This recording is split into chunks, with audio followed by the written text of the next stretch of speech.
রাজু, আজকে আমাদের স্কুলে নতুন ম্যাডাম আসবে।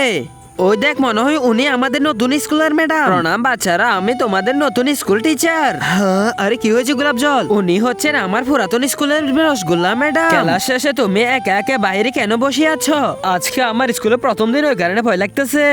তোমার সাথে রসগোল্লা ম্যাডাম আছে, এই জন্য কোনো ভয়ের কারণ নেই। ম্যাম, আপনি আবার আমার নতুন স্কুলে চলে এসেছেন, এখন অনেক মজা পাবে। ছি, সরে যা, মনে হচ্ছে তুই সকালে পটি করে হাত পরিষ্কার করিসনি। গিয়ে গোসল করতে হবে। সকাল সকাল ম্যাডাম মজা করতেছে। আমি জানি এই ম্যামের মতো অন্য কোনো ম্যাম হতে পারে না। গোলাপ চামুন বেটা, এরপরে দিনের বেলা কি স্বপ্ন দেখতেছিস তুই? চুপচাপ কফি বাইর কর। মিঠি বলি, মনে হচ্ছে ম্যাডাম তোমার সাথে মজা করতেছে।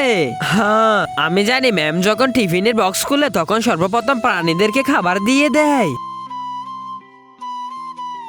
তুই ঘাস খাচ্ছিস, আবার আমার খাবারের মধ্যে নজর দিচ্ছিস, গরুর বাচ্চা। আমার রসগোল্লা ম্যাডাম তো এরকম কখনো ছিল না। সব সময় আমাকে প্রিন্সিপাল স্যারের হাত থেকে আমাকে বাঁচিয়ে নিত। প্রিন্সিপাল নামে এরা সব সময় দুষ্টুমি করে, এদের বিচার। আমার এই আল্লাহর ঘটের জন্য লাইক সাবস্ক্রাইব করে কমেন্টে আল্লাহ লিখে যাও।